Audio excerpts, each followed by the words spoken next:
행복한 신앙생활은 복잡하지 않습니다. 행복한 신앙생활에 지침이 있다고 그랬어요. 성경대로, 믿음대로, 기도대로, 신문대로 살면요, 신앙생활이 짐이 아니라, 부담이 아니라 자유함이 있고 그야말로 영혼이 잘된 같이 범사에 잘되고 강건한 행복이 있습니다. 이런 축복을 모두가 받아 누릴 수 있기를 축원합니다.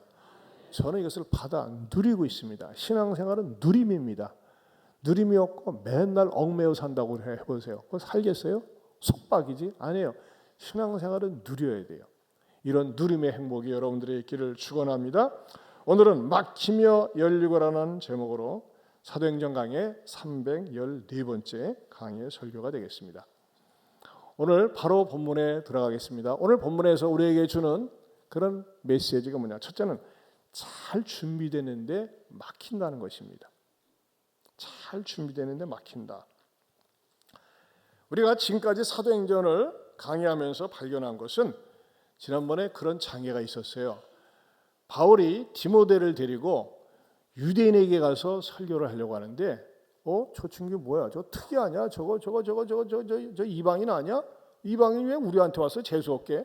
하면서 이방인에 대한 편견을 갖고 있는 사람들이 기분 나쁘게 바라볼 수 있다는 거예요. 그러나 그 기분 나쁨을 딱 제거하기 위해서 어떻게 했습니까? 할례를, 성인인 디모데에게 할례를 행했습니다. 아프지만 그는 순종을 했고, 그러면서 이제 바울과 디모데가 아울러서 바울 옆에는 그의 신앙의 좋은 모범적인 리더인 실라도 옆에 있었습니다. 그리고 바울의 일거수일투족을 갖다가 따라다니면서 기록하는 의사 누가도 있었습니다. 한마디로 네 사람이 든든하게 복음을 전하면서 다니게 되고, 이제는 어떻게 합니까? 앞으로 계속 전진만 하면 됩니다. 근데 오늘 본문에서 특이한 사항을 발견할 수 있습니다. 바울이 어떻게 합니까? 6절을 보면요, 성령이 아시아에서 말씀을 전하지 못하게 하시거늘. 여러분, 성령은 하나님의 영이시거든요. 근데 말씀을 전하지 못하게 해요. 이거 원래는 성령이 그런 일을 하시는 거 아니에요. 성령은 항상 말씀을 전하게 하실 분이지 전하게 못하게 하는 분이 아닌데, 성령이 아시아에서 말씀을 전하지 못하게 한다 그랬습니다. 특별히 저는 예전에도 저도 성경에 대해서 무식하고 무지했을 때 좀 서운하네. 성령이 아시아에서 전하게 되면 우리가 이 사도 바울 시대 때부터 복음이 아시아인 남한에도 대한민국에도 들어왔을 텐데 왜 막으셨을까 서운했는데, 여러분 놀랍게도 여기에서 아시아는 어디 지역이냐면요, 우리 이 동남아시아 이런 지역의 아시아가 아니라 투르키에 있는 어느 한 지역의 어느 한 도를 일컬어서 아시아라고 한다는 것입니다. 말하자면 우리 대한민국 팔도 가운데 충청도가 있고 경상도가 있는 것처럼 여기에서 아시아는 다른 나라, 먼 나라의 아시아가 아니라 투르키에는 옛날에 터키죠.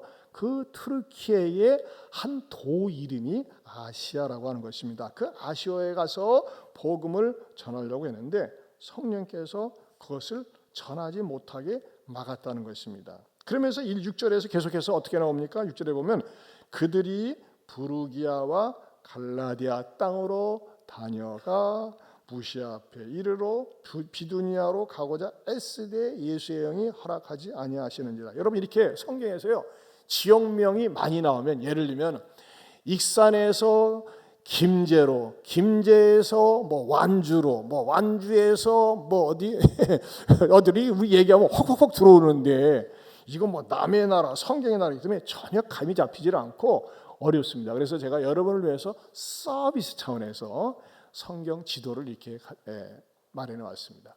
자, 바울과 바나바가 1차 전도 여행을 마치고, 1차 전도 여행은 지난번에 제가 강의 설계해드린 것처럼 여기 가운데 구브로라고 한 섬이 보이죠? 그쪽으로 해가지고 쫙 이쪽으로 거슬러 올라갔었어요. 지금 구브로에 우리의 김현민 선교사 부부가 그쪽에 있습니다. 지금은 사이프러스, 키프로스라고도 하죠. 그래서 1차 전도 여행 때 했었던 것이고, 이제 2차 전도 여행에서는 어떻게 합니까? 다소라는 데 보이시죠? 다소는 바울의 고향이기도 합니다. 그리고 이제 안디옥에서 출발해서 더베와 루스드라에 가가지고서 여기서 누구를 만났다고요? 디모데를 만났고, 디모데는 칭찬받는 제자였음이 이고니온 지방까지 쭉 퍼져가지고서 알게 되었고, 여기서 할례를 행하고 출발을 합니다. 자, 출발을 해서 선이 따라가고 있습니다. 가서 아시아에서 복음을 전하려고 하는데 뭐예요? 전하지 못하게 했다고 하는 것입니다. 그래서 왜 못하게 하시지 하면서 말이죠, 내륙으로 쭉 들어갑니다. 올라갑니다. 부르기아로 갑니다. 부르기아에서 거기서도 뭐가 잘 안 풀리니까 갈라디아로 갑니다. 그리고 갈라디아에서 무시아로 갔다가 어떻게 합니까? 무시아에서 저 위에 비두니아로 가려고 하는데 이번에는 예수의 영이 가지 못하게 막으셨다라고 하는 것이 방금 읽은 6장 1절 2절의 내용이라고 하는 것입니다. 그리고 무시아를 지나서 이제 드로아로 내려갔다. 자, 이 말씀을 보면서 우리가 먼저 깨달아야 될 것이 있습니다. 그건 뭐냐면요, 바울과 그 일행이 튀르키예 저 범위가 말이죠. 그러니까 바울과 그 전도단 일행이 돌아다닌 행동 반경이 약 400km 됩니다. 길이가 400km라는 게 아니라 저 튀르키예가요 굉장히 큽니다. 우리 대한민국이 약 10만 평방킬로미터인데 저 튀르키예는 70만 8천 평방킬로미터입니다. 약 7.8배가 되는 것이 튀르키예입니다. 그러니까 저곳을 저 화살표를 따라 쭉 돌아다녔다고 하는 거 몇 킬로미터나요? 약 400킬로미터나 걸어서 다녔어요. 얼마나 고생을 많이 했겠어요. 바울 굉장히 발이 많이 아팠을 것 같아요. 다리가 많이 아팠을 것 같아요. 그런데 문제는 뭐냐면은 성령께서, 예수의 영께서 이 내륙 지방으로 가가지고서 저 복음을 갖다가 막 돌아다니면서 계속 복음을 전하고 싶었는데 막았다는 거예요. 허락지 않았다는 것입니다. 그러면 이런 생각이 들어갑니다. 아니, 뭐가 잘못해가지고 그러지? 무슨 죄를 저질러서 그런가? 뭐 전도자로서 무슨 결격 사유가 있어서 그런가? 이런 생각이 들어갈 수 있다는 것입니다. 사실 바울은 예수님을 믿기 전에는 예수 믿는 사람들을 핍박하고 또 심지어는 스데반을 죽이는데 앞장설 정도로 아주 포악자였습니다. 그리고 그가 다메섹 도상에서 예수님을 극적으로 만난 다음에 변화받고서는 거의 죄를 짓지 않고 살았습니다. 거의 죄 없이 사는 거나 다름이 없어요. 약간의 흠결이 있다면 바나바하고 바울하고 한번 대판 다툼이 있었죠. 바나바 그 마가가 도중에 하차했는데 걔를 데리고 가느냐 마느냐 그런 것 때문에 크게 다툼한 사건이 있습니다. 그런데 다투고 나서 헤어졌을 때도 그래 우리 한번 잘해보자. 당신은 바나바한테 마가 데리고 가고 나는 실라 데리고 갈게 하면서 이렇게 다툰 그거밖에 없었고, 그 이후에 바울은 살아도 주를 위하여 죽어도 주를 위하여 살고 죽겠다고 이런 마음으로 사역을 했다고 하는 것입니다. 그런데도 불구하고 주의 영이 어떻게 했어요? 막았다는 거예요. 예수의 영이 그를 데리고 가지 못하게 했다고 하는 것입니다. 그리고 어디로 데리고 갔느냐? 그 예수의 영이 데리고 다시 지도 한번 보여주시면요, 드로아로 내려가랬어요. 드로아. 저기 노란 줄 선 보이시죠? 무시아에서 드로아. 거기 뭡니까? 그 앞에는 바다가 놓여 있습니다. 항구입니다. 끝이에요. 그곳으로 그냥 딱 멈추게 하셨다고 하는 것입니다.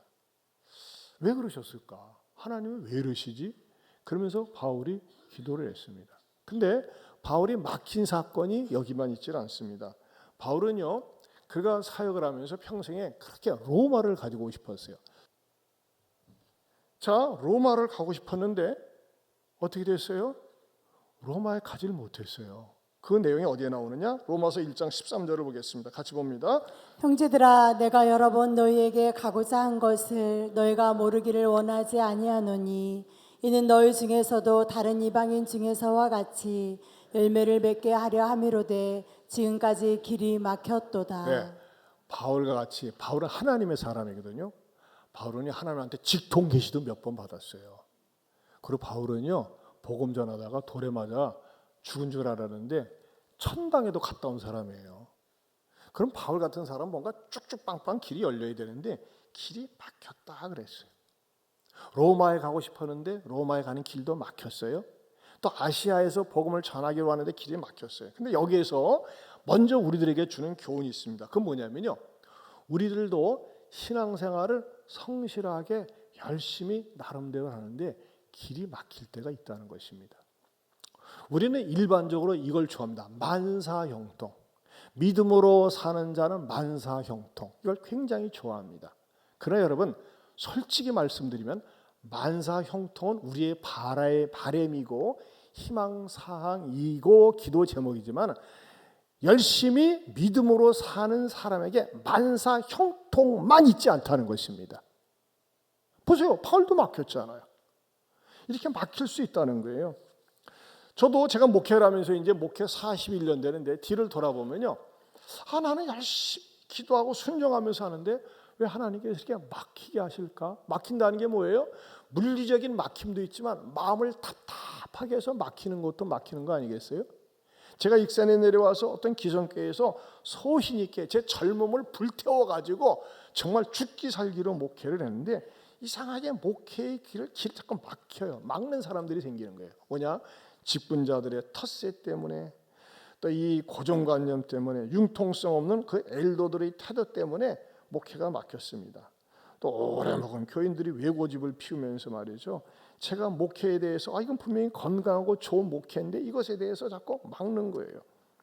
그 교회가 처음에 제가 부임했을 때는 빚도 많이 있었는데 빚도 다 갚고 교인들도 말이죠, 막 1년에 500~600명씩 들어올 정도로 하는데도 불구하고 자꾸 막는 거예요.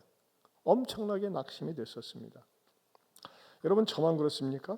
저는 상황이 그랬지만 여러분 가운데서도 내가 이 직장에 꼭 들어가고 싶은데, 이 대학에 꼭 들어가고 싶은데, 또는 말이죠, 뭐 시험을 봐가지고 이것을 패스하고 싶은데 왜 하나님이 막느냐 이겁니다. 내가 잘못한 게 없는데, 열심히 노력한 것밖에 없고 또 열심히 기도하면서 내가 최선을 다했는데 막힐 때가 있다는 것입니다. 우리 교회 어느 장로님도 그랬어요. 그분은 금융업에 은행에 30년 동안 직장 생활을 하고 맨 마지막에 금융에 꼬신 임원으로 승진을 기다리고 있었어요. 그리고 선배들도 야, 이번엔 네 차례야. 네가 이번에 승진돼. 뭐 네가 승진되지 않으면 말도 아니지 하면서 말이죠, 다 격려도 해주고 그 장로님 자신도 난 승진될 거라 딱 생각을 했는데 막판 뒤집기로 좌천이 돼버렸어요. 시골로 발령이 났어요. 여러분, 그 장로님 처음에 왜 그러시지? 열심히 전도 나가고 열심히 예배 생활하고 충성했는데 왜 하나님께서 내가 이 금융기관의 꽃이라고 하는 그곳에 내가 좀 승진이 돼야 되는데 왜 그렇게 하는 것이지? 그 벽에 부딪힌 적이 있다는 것입니다. 저는 여기서 여러분요, 한 가지 꼭 짚고 넘어가고 여러분들이 기억해야 될 말씀이 있어요. 한번 따라서 합시다. 말씀대로 살아도, 세 분 이쪽에서 따라서 하나네. 말씀대로 살아도, 순종하면서 살아도 막힐 때도 있다. 네, 우리가 이거 인정해야 돼요. 내 말씀대로 산다니까요. 열심히 순종하면서 살아요. 그래도 막힐 때도 있다는 것입니다. 이걸 먼저 전제로 깔고 말씀드리고 싶은 거예요. 그러나 두 번째로 더 좋은 길로 인도하심을 믿어야 한다는 것입니다. 반드시 우리 하나님은 더 좋은 길로 인도하십니다. 내가 순종하면서 사는데, 말씀대로 사는데 길이 막혔어요. 그러나 여러분, 여러분의 마음속에 하나님의 본성을 믿고 나를 버리지 않고 내가 망하는 것을 원치 않고 내가 하나님의 자녀이기 때문에 하나님은 반드시 나를 선한 것으로 인도할 것이라고 하는 그 확신을 가지고 사는 사람들에게는 하나님께서는 그 기대를 충족시켜 주십니다. 보세요. 이 바울이 이 마지막 항구인 어디에 와서요? 그 드로아에 와서 밤에 기도하고 있었을 거예요. 네, 어떤 일이 일어납니까? 9절 말씀, 16장 9절 같이 읽어보겠습니다. 같이 봅니다. 밤에 환상이 바울에게 보이니 마게도냐 사람 하나가 서서 그에게 청하여 이르되 마게도냐로 건너와서 우리를 도우라 하거늘. 어떤 일이 일어났어요? 어머, 환상을 보는데 다른 사람 하나가, 마게도냐 사람 하나가 와서 우리를 도와달라 하면서 말이죠, 요청을 하는 겁니다. 긴가민가 했을 겁니다. 그러자 확신으로 어떻게 다가옵니까? 10절, 16장 10절 말씀 같이 보겠습니다. 바울이 그 환상을 보았을 때 우리가 곧 마게도냐로 떠나기를 힘쓰니 이는 하나님이 저 사람들에게 복음을 전하라고 우리를 부르신 줄로 인정함이로라. 마게도냐라고 하는 것은 바울에게 있어서는 염두에 두지도 않았고 계획도 없었습니다. 근데 그 마게도냐로 떠나라고 또 우리를 와서 도우라고 이렇게 환상 가운데 하나님께서 사람을 보냈다고 하는 것입니다.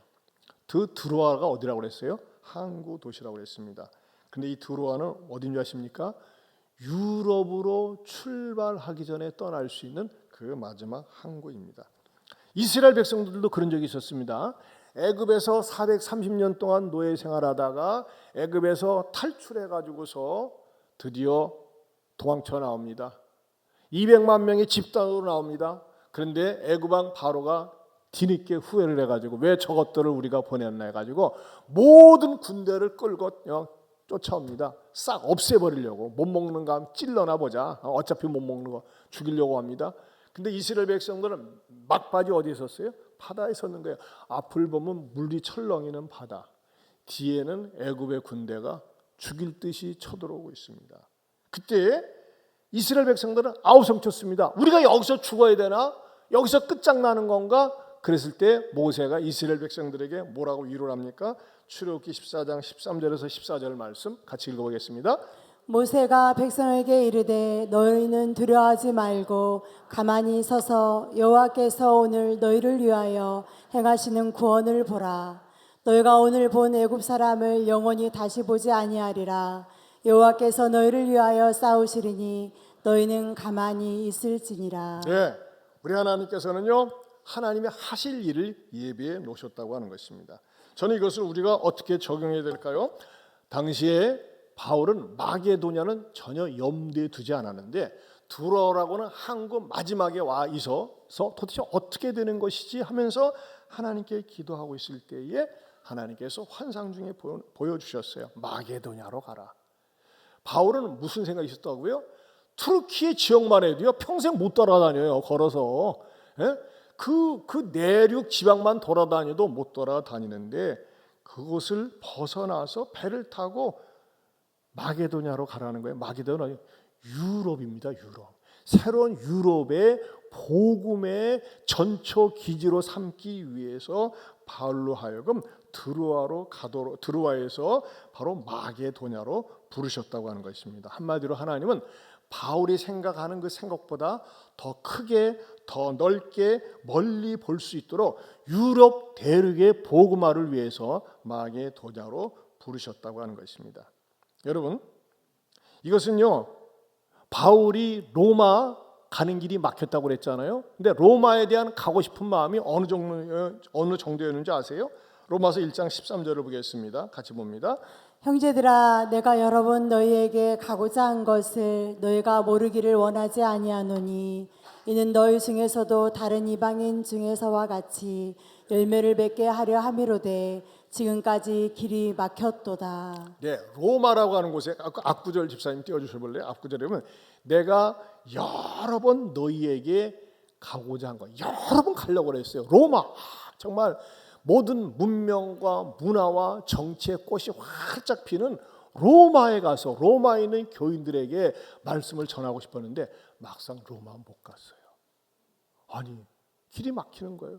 근데 여러분 로마에 있는 교인들을 만나보고 싶고 복음을 전하고 싶었는데 그들에게 가는 것이 막히니까 그들에 대한 그리움과 사모하는 마음이 사무치다 보니까 뭘 했는지 아세요?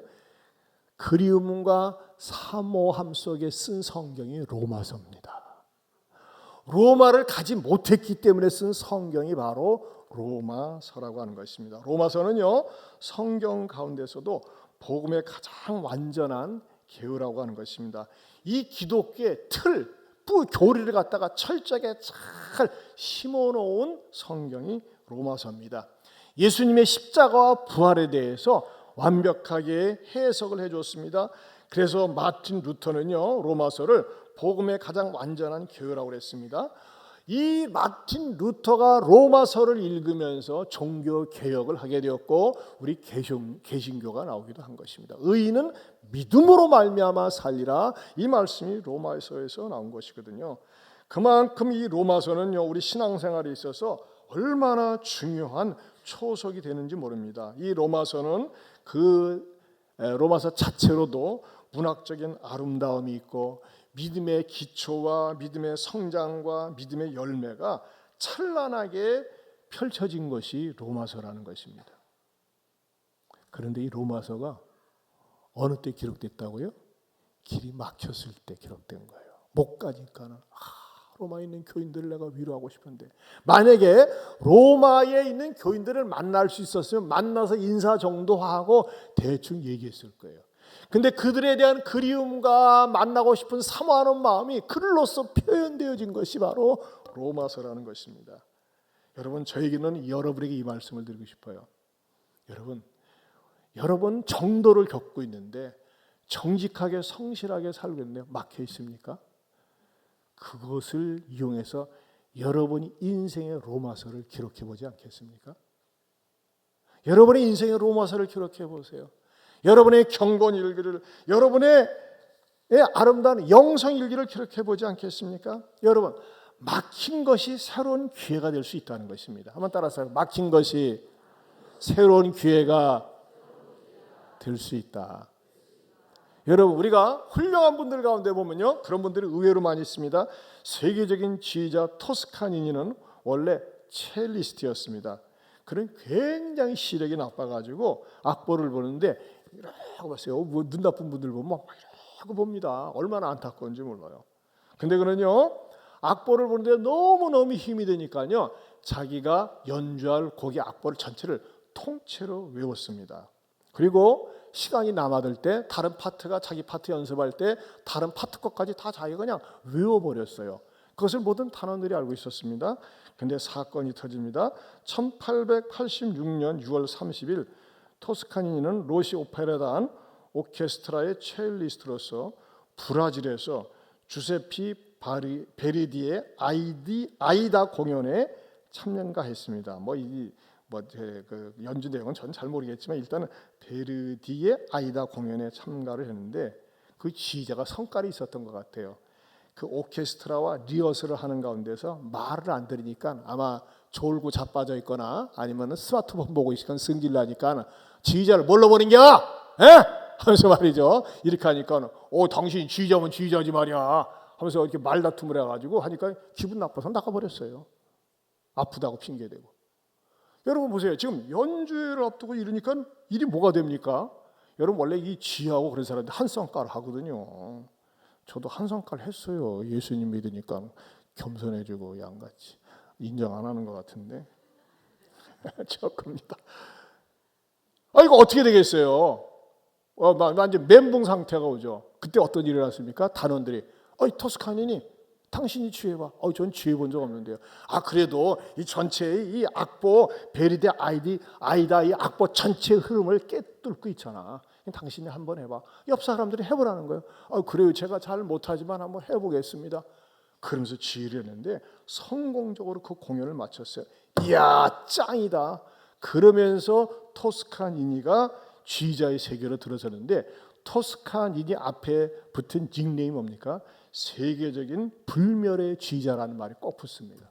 세계적인 불멸의 지휘자. 그러면서 이 토스카니니가 뭐라고 얘기하는지 아십니까? 나의 나쁜 시력이 나를 세계적인 명지휘자로 만들었다 그랬습니다. 그러면서 나에게 막힌 길이 오히려 좋은 길이 되었다 그랬어요. 한번 따라서 합시다. 나에게 막힌 길이 좋은 길이 되었다. 그렇죠? 그의 극도의 시력 장애가 자기 앞에 있는 모든 악보를 통째로 외우면서 그에게 기회가 주어졌을 때 세계적인 지휘자로 발돋움할 수 있는 기회가 주어졌다는 것입니다. 여러분 그렇습니다. 여러분들의 삶 가운데서 나는 별로 크게 잘못한 것 없는데 내가 한 것은 믿음으로 살고 순종하며 산 것밖에 없는데 왜 이렇게 나에게 막히지? 일이 안 되지? 그럴 때도 여러분 낙심하지 말고 하나님 앞에 부르짖으세요. 저는 그래서 올 1월 달 이 성경 구절이 너무 좋습니다. 시편 118편 5절 말씀 같이 봅니다. 내가 고통 중에 여호와께 부르짖었더니 여호와께서 응답하시고 나를 넓은 곳에 세우셨도다. 네, 고통 중에 원망하지 않았어요. 막혔을 때 원망하지 않고 여호와께 부르짖었더니 누가 응답하셨어요? 여호와께서 응답하시고 넓은 곳에 세우셨어요. 저도 여러분 목회하면서 너무너무 나는 내가 정도를 겪고 있는데 너무 막히는 게 많았어요. 그때 고통 중에 하나님께 부르짖었던 이렇게 넓은 곳에 예안교회로 인도해 주셨습니다. 할렐루야. 우리 하나님께 영광의 박수. 아까 그 장로님 임원이 될 줄 알았는 임원이 안 되고 저 멀리 한직 같은 저기 용서하세요. 목포로 그냥 발령이 나버렸어요. 할 게 없대요. 할 게. 야, 그분이요 전라북도 전체의 팀장도 맡았고 센터장도 맡았고 다 통과를 했던 분이 그냥 한 지점으로 발령이 났어요. 그럼 본부측에서는 그렇죠. 야, 너 임원 못했는데 싫으면 관둬라 뭐 이거겠지. 근데 그때도 아유 내 끝이 이래요. 때리쳐버려 관둬. 그런 생각을 했을 때요. 그때 제가 그랬어요.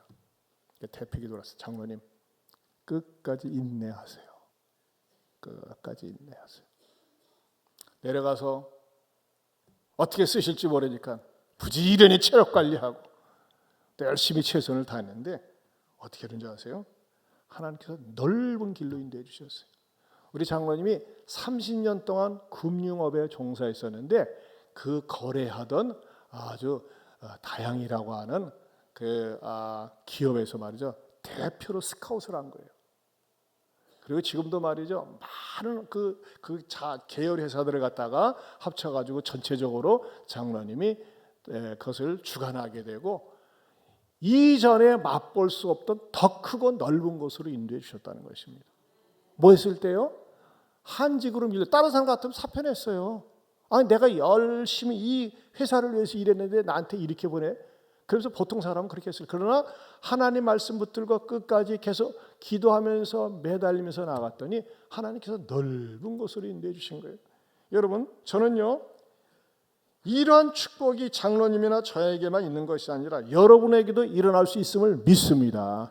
여러분 나는 정도를 걸어요. 성실해요. 정직하게 해요. 믿음으로 살아요. 근데 막혔어요. 왜 하나님 왜 이러십니까? 내가 뭐 잘못했다고 이러십니까? 이러깁니까? 그렇게 밀어붙이지 말고 하나님 앞에 무슨 하나님의 선하신 뜻이 있겠죠. 내가 하나님의 자녀인데 하면서 더 열심히 더 최선을 다해서 실력을 갈고 닦고 준비를 하세요. 그럼 반드시 넓은 길로 인도해 주시는데 넓은 길 속에 뭐가 기다리고 있는지 아세요? 두 가지가 기다리고 있더라고요. 두 가지가 뭘까요? 하나는 기회가 기다리고 있어요. 또 하나는 만남이 기다리고 있습니다. 반드시 하나님 앞에 믿음으로 순종하며 사는 사람에게 생각 밖의 기회가 주어집니다. 또 하나는 만남이 주어집니다. 이런 축복이 여러분들에게 내가 열심히 믿음으로 사는데도 불구하고 막혔던 분들에게 기회와 만남의 복으로 하나님께서 이끌어 주시기를 축원합니다. 아멘 하는 분은 그들이 될 줄로 믿습니다. 늦게 하는 분은 맨 늦게 됩니다. 아멘도 빨리 해야 돼요. 다시 할까요? 내가 열심히 믿음으로 성실하게 순종하며 사는 사람들이 막혔을 때 그래도 인내하고 하나님께 부르짖며 나갈 때 반드시 기회와 만남의 복이 따를 줄로 믿습니다. 빨리도 하시네 이번에. 세 번째는요. 죄짓고도 막히지 않는 위험이 있다는 겁니다. 오늘 본문에 나와 있지는 않은데 제가 최근에 일어난 어떤 현상에 대해서 하나님 말씀을 가지고 해석을 하고 싶더라고요. 또 성도들 가운데 보면요. 어렵고 힘들 때 막 하나님께 달라붙고 하나님 복 주세요 응답해 주세요 했는데 응답받았어. 근데 응답받은 것에 도취돼 가지고 하나님을 떠나고 지멋대로 살다가 망하는 경우를 제가 많이 봅니다. 여러분 형통할 때 조심해야 돼요. 등 따숩고 배부르고 먹고 살만할 때 조심해야 된다니까. 그 대표적인 케이스가 누구냐? 장제원의 자살 사건이 그렇습니다. 장제원. 여러분 장제원은 그냥 세상 사람이 아니에요. 그 집안이 좋습니다. 아버지가 미국에 가서 신학대학을 졸업한 목사입니다. 아버지가 목사님이세요. 목회를 잘하셨어요. 그리고 아버지가 정치에도 뛰어들고 사업도 하면서요. 부산 쪽에서는요. 경남정보대학교와 동서대학교를 설립했습니다. 지금 큰 형이 그 학교의 총장입니다. 재산도 어마무지하게 많습니다. 그리고 양쪽 집안도요, 뭐 카이스트 출신이니까 전부 다 말이죠. 남들이 보면요, 우리 평생에 한 명 있을까 말까 한 그런 복들이 양쪽 집안에 쫙 깔려 있습니다.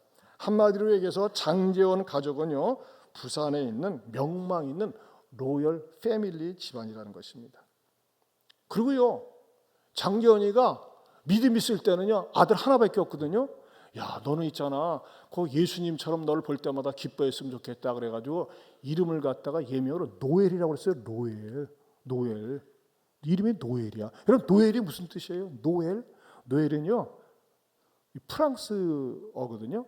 노엘은 성탄의 기쁨이란 뜻이에요. 노엘. 우리 노엘 부르려면 아직 시간 많이 남았어요. 노엘 많이 부르지 않습니까? 노엘이 너는 기쁨이야, 성탄의 기쁨이야 하면서 말이죠. 어려서 그렇게 했는데 뭐예요? 어느 순간에 등 따숩고 배부르고 먹고 살만하고 세상 모임 많고 오는 일 많고 그러다 보니까만요, 하나님을 차츰차츰 떠나기 시작합니다. 그러면서 부총장 시절에 자기와 함께 있는 여비서에게 술을 잔뜩 먹인 다음에 그 다음에 호텔로 끌고 가서 성폭행을 했어요. 여러분, 예수 믿는 사람들이 술 먹으면 반드시 죄 짓습니다. 존말로 할 때 술 끊으셔, 김 집사님. 누군지 모르지만 술 먹고 그렇게 했어요. 그 사건이 언제 일어났습니까? 2015년 11월 달에 일어났습니다. 지금으로부터 10년 전에 일어났습니다. 그리고 그 피해자가 자기가 옛날에 받은 상처가 억울하고 분하니까는 그것을 고발을 했어요. 그때 장제원이 뭐라 했어요? 그런 일 없습니다. 나 무고 혐의로 고발할 겁니다. 난 그런 적이 없었어요. 딱 잡아댔어. 그러나 이 여자가 치밀하게 그때 성폭행 당했던 그 현장 사진을 스마트폰으로 찍고 또 왜 나가느냐 하면서 뭐 실갱이하는 장면 그런 걸 갖다가 전부 다 정말 녹음을 해놓은 걸 갖다가 JTBC에 제출을 했어요. 경찰서에 제출하고. 그리고 JTBC에서 뭐예요? 그걸 보도를 해버렸어요. 빠져나갈 게 없어요. 야, 이제 더 이상 못 빠져나가겠구나 해가지고 3월 31일 날 오피스텔에서 자살했습니다. 언제 일어난 사건입니까? 10년 전에 일어난 사건입니다. 제가 더 충격을 받은 것은 저도 설교를 하기 위해서 이 장제원 사건을 면밀히 조사를 했습니다. 더 놀라운 것은요, 안희정 사건, 그 유명한 여비서 안희정 사건. 안희정이 자기 여비서를 성폭력했다고 할 때 그냥 의협심을 가지고 뒤따 신랄하게 공격한 사람이 누군지 아십니까? 장제원입니다. 장제원은 신랄하게 비판했는데 재미있는 참 인간이라는 게 이게 무슨 때요? 장제원은 2015년 11월 달에 이런 성폭행을 했고 안희정은 2018년 3월 달에 했습니다. 뭔 말인지 알겠어요? 저는 이미 저질러 놓고 입 딱 씻고 이 안희정을 뭐라고 공격했는지 아세요? 자신의 소셜 미디어에다가 이렇게 했어요. 배신감에 치가 떨린다. 안희정 지사의 정의롭고 상식 있는 모습이 가면이었다고 생각하니 슬프기까지 하다. 피해자 수행비서의 눈물의 폭로를 듣고 있자니 안 지사는 참 나쁜 사람이고 금수보다 못한 짓거리를 했다 그랬어요. 야, 이게 인간의 이중성입니다. 저는 이미 3년 전에 이 짓을 저지르고 난 다음에 자기는 그것이 폭로되지 않을 것처럼 확신을 하고 나서 안희정은 3년 후에 한 것에 대해서 2018년에 한 것에 대해서 그렇게 신랄하게 비난을 했다고 하는 것입니다. 여러분, 남 비방 좋아하는 사람은요, 짓동 구린 사람이 많습니다. 자기의 죄를 덮기 위해서 오히려 다른 사람을 비난하는 사람, 청춘들 보세요. 목에 핏줄이 들어가고 의롭다고 외치는 사람 치고요, 지가 깨끗한 사람 별로 없습니다. 왜? 인간은 죄인이기 때문에 그렇습니다. 그런데 저는 왜 이 장제원에 대해서 여러분에게 말씀을 드리냐면요, 제가 중요한 말씀을 드리고 싶어요. 영적인 교훈이 있는데 첫째는 이겁니다. 예수 믿는 사람이 그 받은 복에 도취되어져 가지고 하나님을 떠나고 예배를 떠나고 말씀을 떠나고 기도를 떠날 때 항상 유혹이 덫처럼 기다리고 있다는 겁니다. 그리고 유혹에 넘어간다는 거예요. 그리고 유혹에 빠지면요 걷잡을 수 없다는 겁니다. 여러분, 예수 믿는 사람 한눈 팔면 안 됩니다. 해찰하면 안 됩니다. 항상 예배의 자리에, 말씀의 자리에, 기도의 자리에 자리를 지킬 수 있기를 축원합니다. 부총장이고 돈 많이 있고 사람들이 넙죽넙죽 절하니까는 그래 가서 한잔하자. 그러다가 일을 저지른 거 아니겠어요? 두 번째 주는 교훈은 뭐냐면 왜 자살하냐 이거예요. 왜 자살하냐? 이래서 자살했겠죠.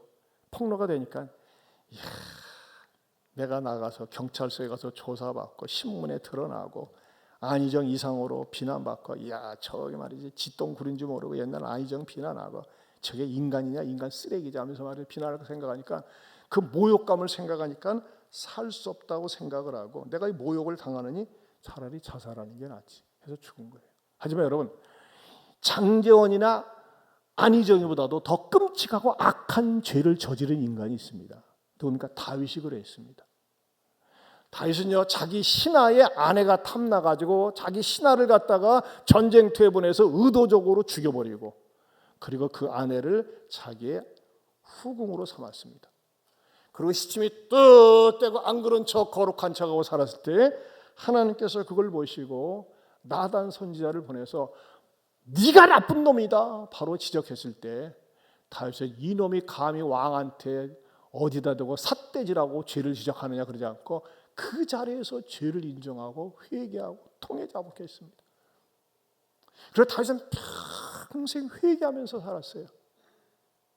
여러분 얼마나 회개를 많이 했으면 자기의 눈물이 침상을 띄운다고 그랬어요. 저 약간 뻥이 세죠. 아무리 눈물을 많이 흘린다고 그래도 침상을 띄웁니까? 아무리 울어봐도. 이제 그만큼 회개하면서 살았어요. 그리고 두 번 다시 같은 죄를 저지르지 않았어요. 그런데도 불구하고 선지자는 뭐라고 얘기하는 줄 아세요? 사무엘하 12장 14절 보겠습니다. 12장 14절 같이 봅니다. 이 일로 말미암아 여호와의 원수가 크게 비방할 거리를 얻게 하였으니 당신의 낳은 아이가 반드시 죽으리라 하고. 여러분 다윗은 회개했어요. 내 잘못이다. 그럼 세상 사람 같으면 왕이 그럴 수도 있지 뭐. 근데 다윗은 안 그랬어요. 100% 내 잘못이다.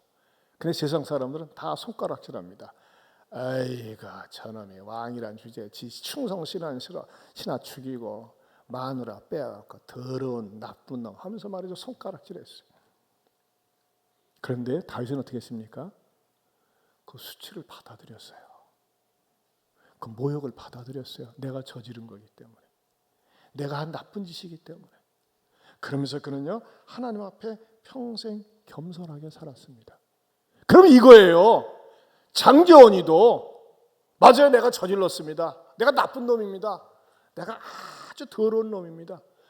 나 죄의 대가를 받겠습니다 하고 감옥 갔다가 나와서 여러분 안희정이 사건 굉장했었어요. 지금 안희정 누가 물어보지도 않아. 난 되게 기분 나쁜 일 당했어요. 전에 말이죠. 안희정이 인기가 있을 때 모악산에서 내려오는데 누가 날 딱 보더니 어서 많이 봤는데요. 안희정 아니세요? 그러더라고.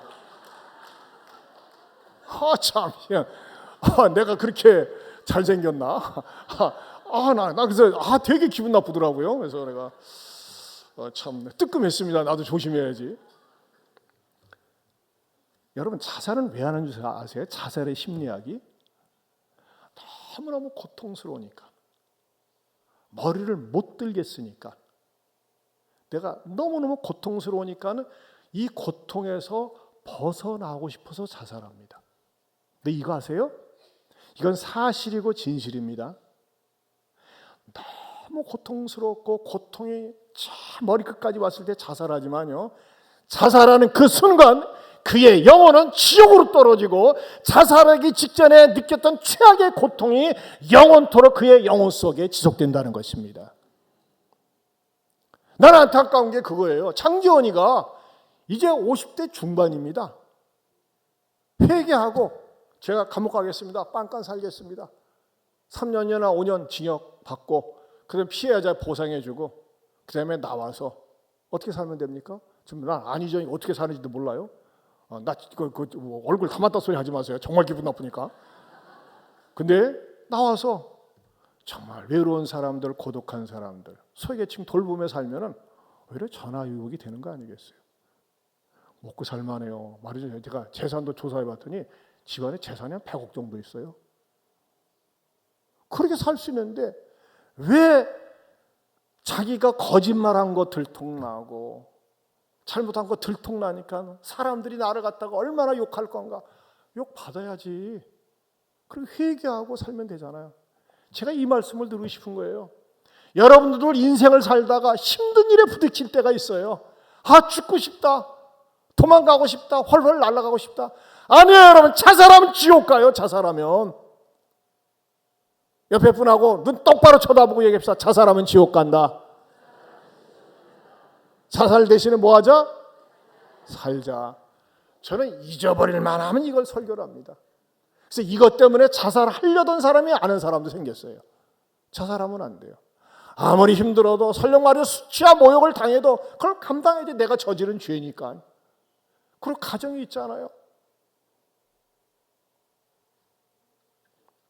사랑하는 성도 여러분, 찔림을 받으세요. 여러분 등 따시고 배부릅니까? 근데 하나님에 대한 목마름이 없습니까? 예배가 멀어집니까? 위험한 신호입니다. 그런 사람에게 마귀가 덫을 놓습니다. 딱딱 여러분을 무너뜨리려고. 예배 생활에 성공하는 사람은 절대 신앙생활에 실패하지 않습니다. 인생에 실패하지 않습니다. 그러나 예배 생활을 멀리하고 모임 좋아하고 술 처먹는 모임 좋아하고 세상 친구 어울리고 그래 보세요. 계속 여러분을 갖다 간당간당 꼬셔가지고서요 탁 낚싯밥에 걸리게 합니다. 유혹의 낚싯밥에 걸립니까? 그런다고 자살하지 말고 죄값 치르고 회개하고 나오세요. 왜 자살해? 지옥에 간다니까요. 더 나아가서 여러분 나는 열심히 믿음으로 사는데 왜 이 길이 막히지? 아니에요.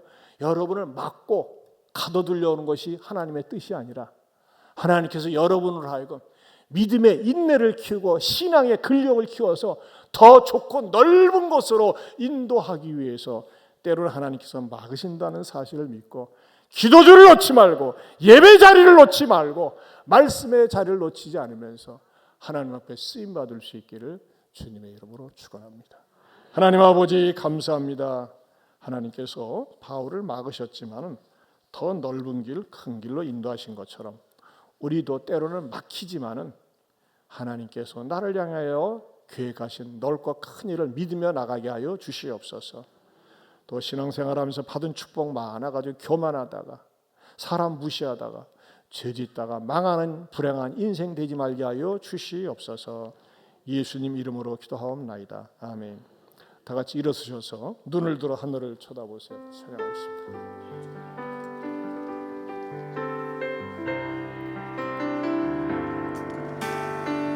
사방이 가로막혀 절망하나요. 눈을 들어 하늘을 쳐다보세요. 당신을 사랑하신 하나님께서 해결해. 이 스크린 가사 보고 해주세요. 스크린 가사 보고. 지금 당신이 먼저 해야 할 일,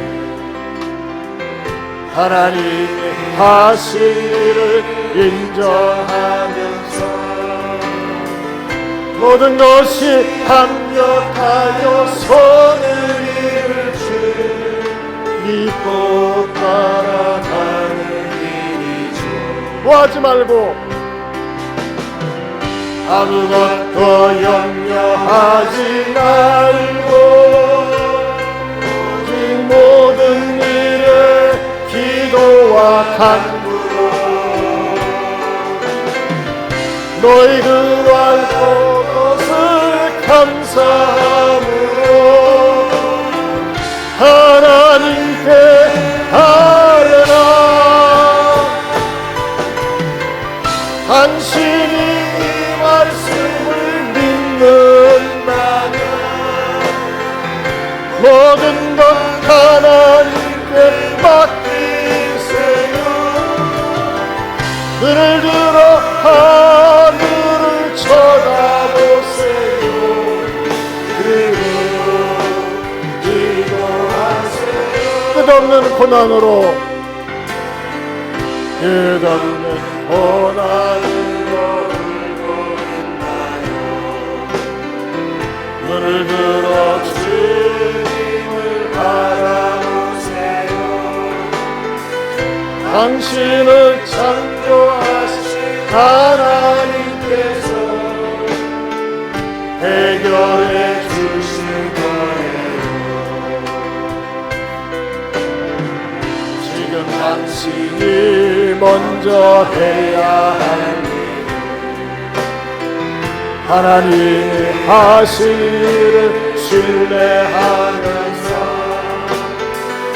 모든 것이 합력하여 손을 주 믿고 순종하는 일이 아멘. 내가 물 가운데 지날 때에 우리 너를 침몰치 못할 것이며 내가 불 가운데로 행할 때에도 하지연히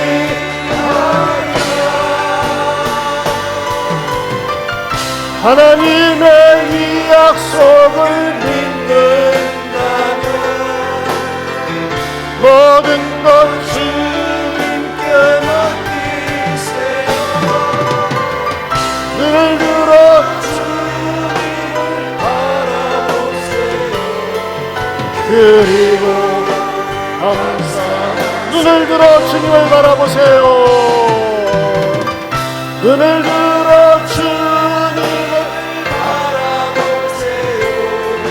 그리고 찬양하세요. 예배 마치고 우리 호산나 찬양팀은 VIP실로 와주시면 좋겠습니다. 우리 다같이 두 손 들고 기도하기 원합니다. 여러분 막혀 있습니까? 무엇에 막혀 있어요? 죄 때문에 막혔다면 회개하세요. 그러나 내가 열심히 성실하게 믿음으로 살았는데 막혀 있어요. 절망하기 이릅니다. 기도하세요. 인내를 가지고 기도하세요. 선하게 인도하실 걸 믿고 기도하세요. 혹시 여러분 가운데 신앙생활 소홀히 하면서 어울리지 말아야 될 사람과 어울리고 가야 되지 말아야 될 곳에 가고 만나지 말아야 될 사람 만나고 그런 유혹의 자리에 빠지지 않았습니까? 빨리 회개하셔야 돼요. 끊어야 됩니다. 버려야 됩니다. 인간적으로 형통한 거 불행히 기다리고 있습니다. 오늘 주신 말씀 듣고 깨달아집니까? 찔림을 받습니까? 나에게 주신 말씀으로 믿고 우리 한번 붙들고 기도하기 원합니다. 우리 주여 한번 부르고 통성으로 기도하겠습니다. 주여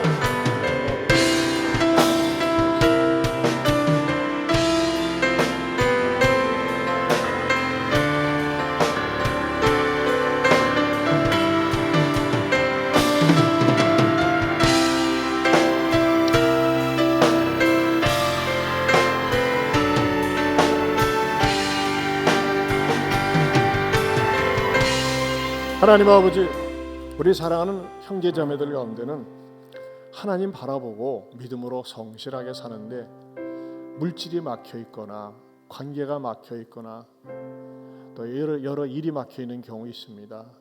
주님, 절대 실망하거나 낙망하거나 절망하지 말게 하여 주시옵소서. 인내심을 가지고 기다리면서 기도할 때 기적이 일어나는 거 체험하게 하여 주시옵소서. 혹시 우리 가운데서 신앙생활은 소홀히 하면서 대충 하면서 육신의 정욕대로 안목의 정욕대로 이 세상의 자랑대로 세상 모임 좋아하고 버릴 거 버리지 못하고 끊을 거 끊지 못하고 끌려다니는 사람들은 없습니까? 축복이 아니라 저주인데 정신 차리게 하여 주시옵소서. 그리고 무엇보다도 아무리 어려워도 회개할 망정 자살하는 비극적인 주인공 되지 말게 하여 주시옵소서. 이제는 우리 주 예수 그리스도의 은혜와 하나님 아버지의 변함이 없는 사랑과 성령님의 감화 감동 교통하심의 은혜가 오늘 주신 말씀을 붙들고 찔리는 자는 회개하고 깨달은 자는 깨달은 대로 살기 원하는 모든 주의 자녀들 위해 영원토록 함께 있을지어다. 아멘.